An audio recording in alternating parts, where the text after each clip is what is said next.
It's already week 3 in our Quilt to Block Series 1. So here's our block for this week. Don't forget to download it from the website. Now let's go ahead and stitch out our design.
I'm so excited to get started on our Quilt to Block series. And we have a few decisions that we want to make before we go over to our machines.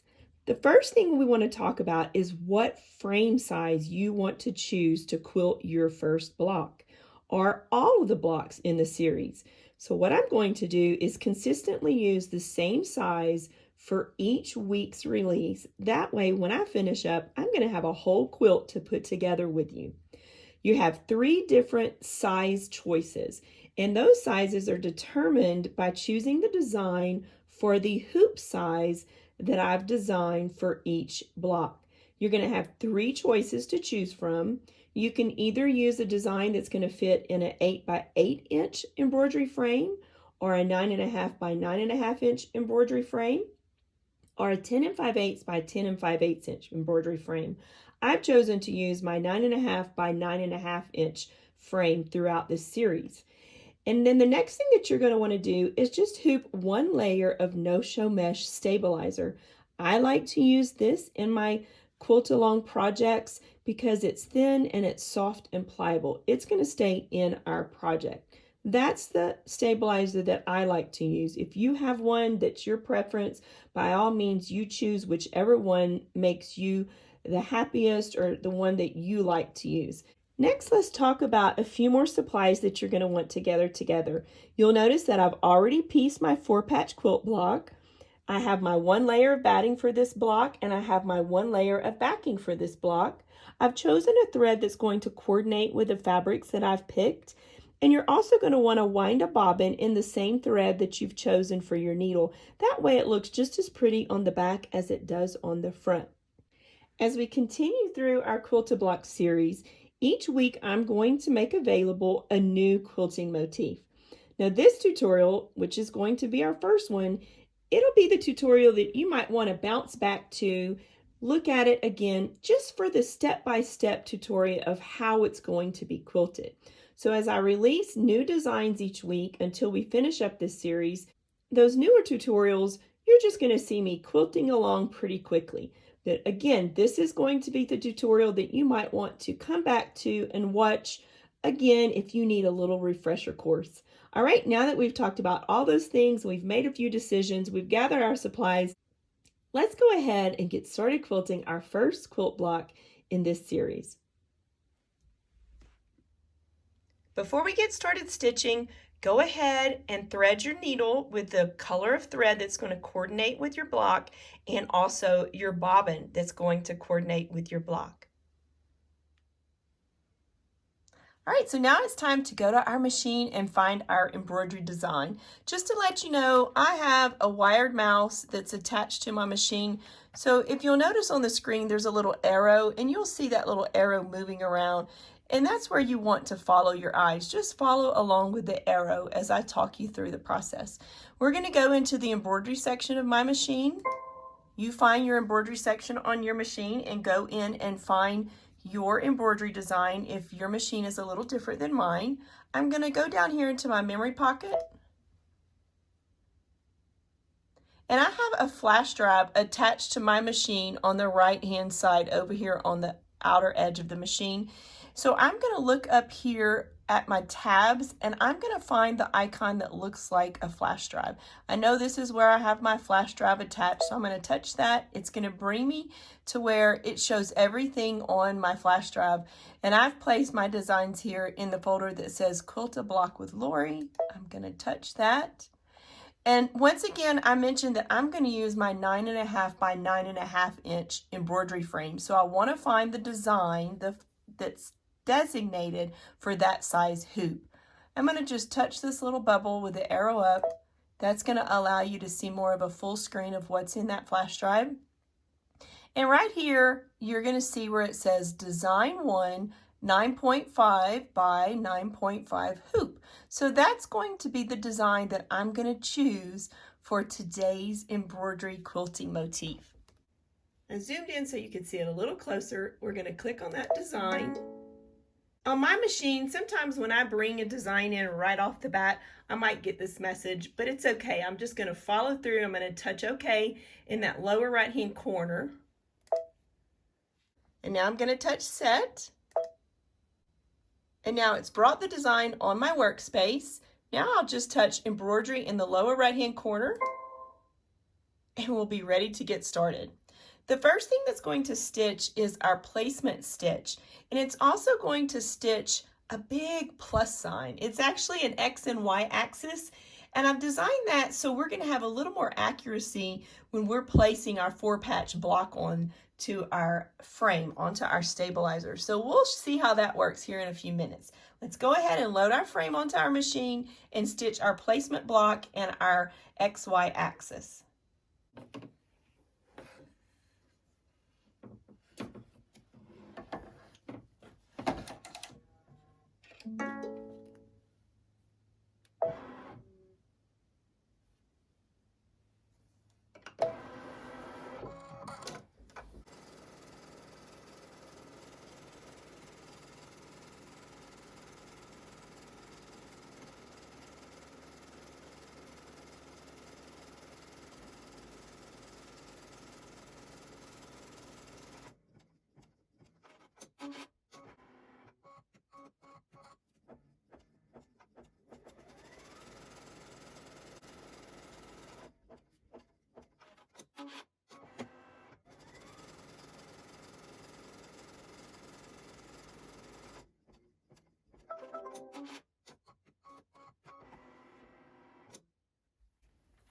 So now you can see that we've stitched our XY axis and our placement square. We're going to go back over to our cutting area and arrange our backing fabric onto the back of our frame. So let me remove the frame and head over to our little workspace. Now that we've stitched our placement stitch, we're going to take our frame and we're going to flip it upside down.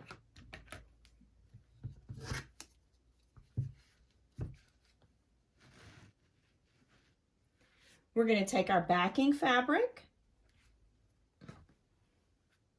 and we're going to place it right sides up over our square. Okay, so whenever you're placing your backing square, you want to make sure you have fabric on all 4 outer edges. So let's go ahead and position it to where we have fabric on all 4 outer edges. And you'll also want to make sure that your fabric is facing right sides down, okay?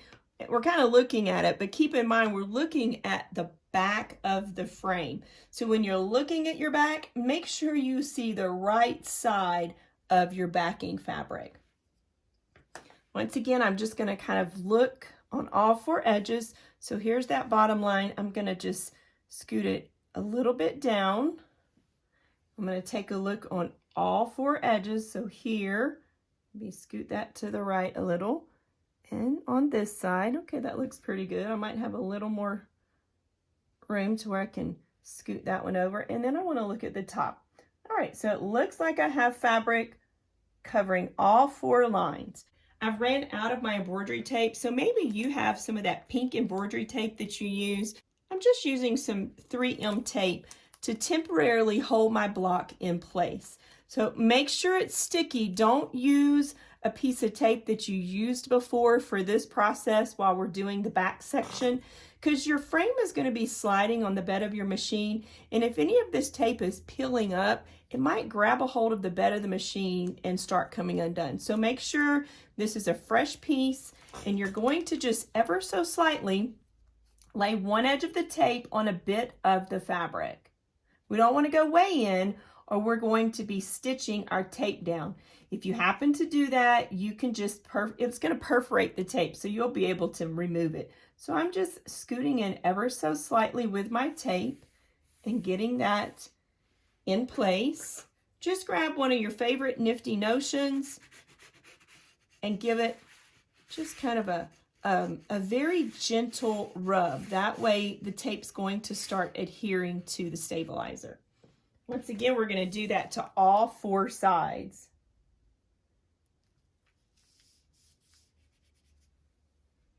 And if it's going to scoot up on you, it's those edges typically that might scoot up on you. So just give that an extra little rub. Let me do the other 2 sides. Keep in mind, this is just temporary.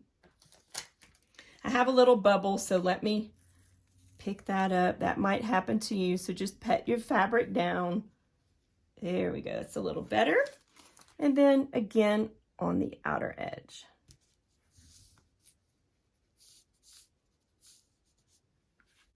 Now that we have it taped in place, we're going to flip it back to where the right side of the frame is facing up, and we're going to go ahead and push down this tape even more from the front side of the frame.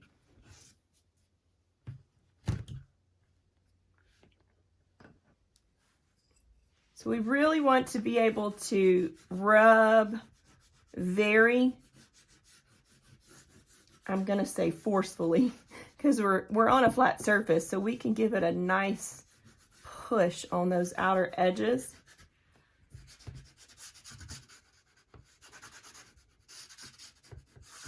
Now, if you happen to be doing one of the smaller sizes and your tape is a little too wide, then you can take the tape that you have and you could cut the tape in half before you apply it to the back side. Now again, I'm just trying to be real conscientious here of making sure that that tape is temporarily grabbing a hold of that stabilizer. And by doing this, I'll be less likely to have it peel up. Okay? Now, if you have another way of If you have another favorite type of tape that you like to use, then you can try the one that you feel like works best for you also. Let's go ahead now and go back to the machine, and we're going to tack our backing fabric onto our stabilizer. Now I'm going to gently go ahead and slide my frame back on. You'll want to be mindful that neither one of these upper corners turn up underneath on you. So let's go ahead, slide it on, attach our hoop once more, and then stitch down our backing square. And when you do this process, make sure you stay right there with your machine just in case you have to quickly touch your start-stop button and adjust anything. And in saying that, that would be if either edges of your tape rolled up underneath itself, but I think I've got it attached nicely.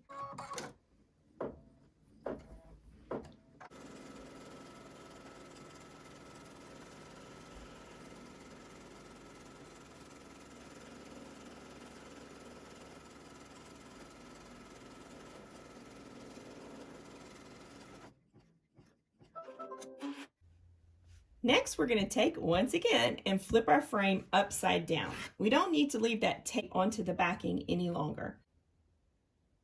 Now I'm going to remove the tape. Now, just in case you catch your tape in your stitching, I'm going to show you how easily the tape comes off. It's really not that hard. So I've not caught it up here, but I did catch it over here on the side. Once you quilt a few of these, you're going to be a pro at this. All right, so you'll notice that the tape, it just kind of perforates away. So you'll be able to pull that off. If you have any little pieces caught into your seam, you can use some of your little tweezers and then just pull that extra tape out of there. I've also caught it here a little bit at the bottom.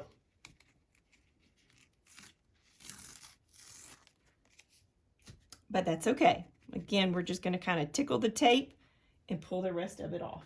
All right, now that we've got our tape off, it's time for us to flip our frame back over so we have right side facing up. And we're going to place our batting first. So the outer square is our placement for our batting. So we're going to lay that batting inside that outer square. You'll see a little bit of the stitching on that outer square, and that's quite all right. And then the next thing that we're going to do is align our 4-patch. Now, once again, let's talk a little bit about these extensions of that X and Y axis that we placed on our stabilizer, because we've already accurately and very nicely pieced our block. We're going to have a top seam, we're going to have 2 side seams, and we're going to have a bottom seam.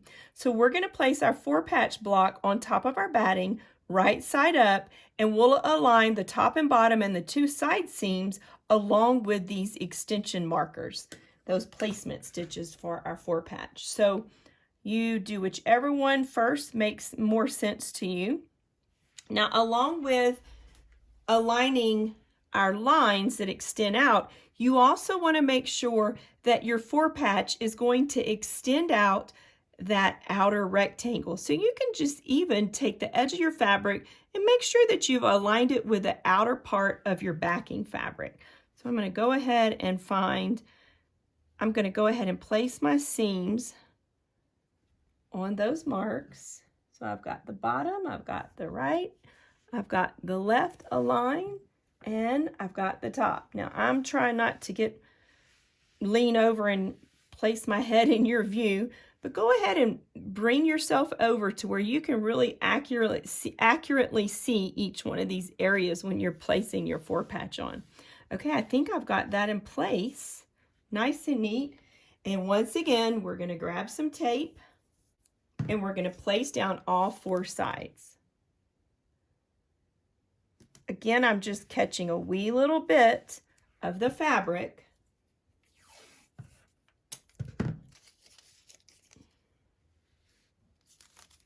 And when this stitches, your tack down stitch on the front, on your 4-patch and your batting, because you're stitching them both down in one step. I've taken that line and brought it in a little bit more than what you saw on your backing square when we tacked it down. So now look, see here how I'm kind of touching the edge of the frame. This is where I mentioned that at this point you could come in, if whatever you're using is a little bit wide, you could come in here and just trim that down ever so slightly.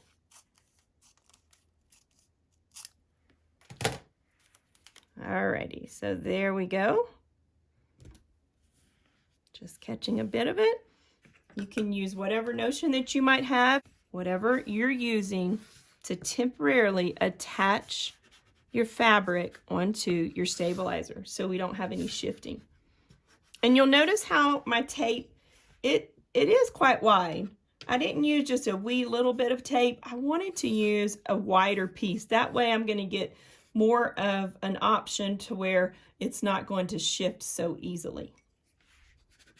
If you've done any construction in the hoop, you'll know exactly what I'm talking about. All right, so now let's go back to the machine and attach. We're going to go ahead and attach our 4-patch and our batting onto our stabilizer. And then after that, we're going to quilt our quilting motif.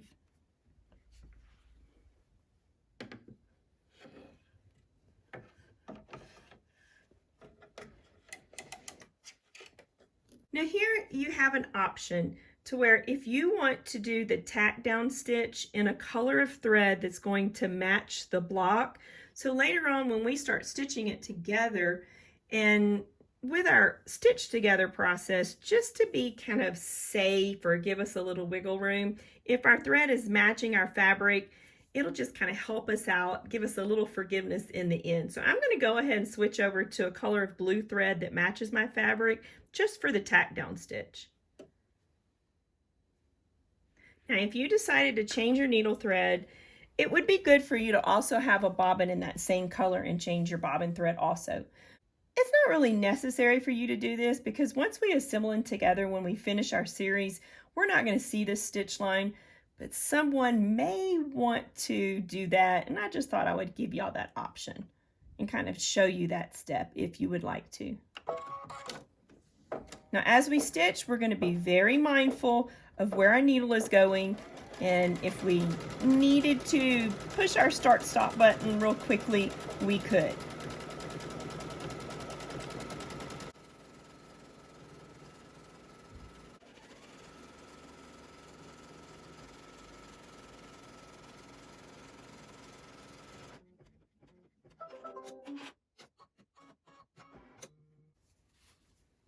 Now that we've got our tack down stitch stitched, we're going to remove our tape.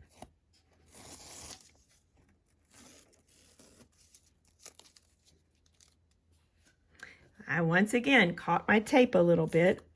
We know how to fix that. Again, it just perforates away nicely. And we'll just tickle the tape on the opposite side. If you need to get out your little tweezers, you can do that, and that'll help you kind of be able to a little easier pull that tape out of that seam if you do catch your seam. I like to show y'all my faux pas because you might do it too. All right, so here we go. We'll remove this one. And remember, I put a different color thread in my needle, so I'm going to go ahead and rethread my machine back with my brown thread that I want to be my accent color.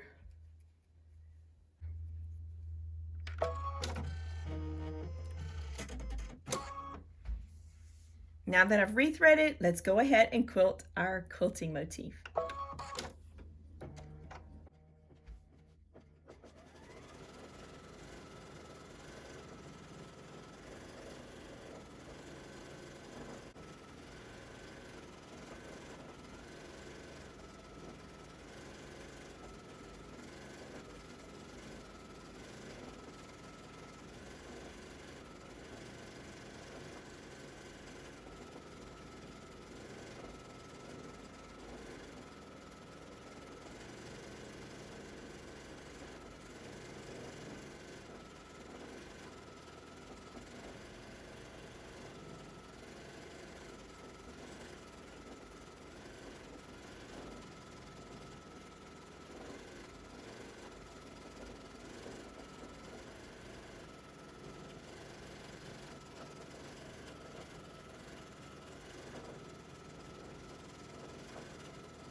we're all finished. Let's remove it from the hoop. Oh, I just love it. I don't know what you think. I want to know what you think. So definitely in the group, once you stitch your block, go ahead and post a picture. I'll leave a link to our group in the bottom of the description so you can head over to our Facebook group and join us. Oh, I just really like the way it looks. Let's go ahead and remove it from the hoop. And we're going to trim. Now what we're going to do is use our outer line for our trimming line. And we're going to use the outer line from the front of the block. So I'm going to grab my rotary cutter and a ruler. And you'll notice that maybe on your block you don't have a full 1/4 of an inch from the stitch line, but that's okay. Don't worry about that. As long as you have, you know, a generous, just maybe under a 1/4 of an inch, you're going to be fine. We're going to take our ruler. We're going to find our 1/4 of an inch mark on our ruler and align it with that outside stitch line, and then we'll trim. Now that I've aligned that mark with the stitch line, 1/4 of an inch to the right of the stitch line is going to be our trimming mark. So now we have a 1/4 of an inch from the stitch line to the outer edge. Now we'll just rotate our fabric around and do that on all 4 sides.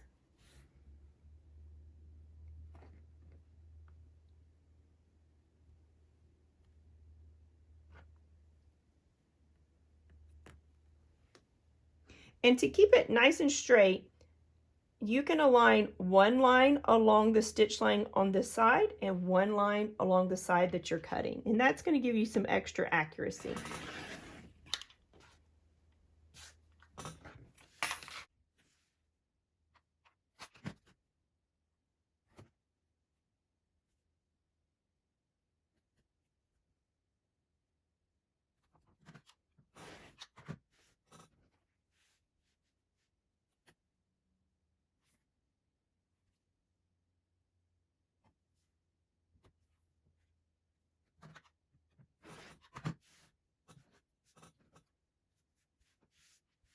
Now that we've quilted our first block in our series, I'm really excited to design lots more so we can really build a quilt very quickly.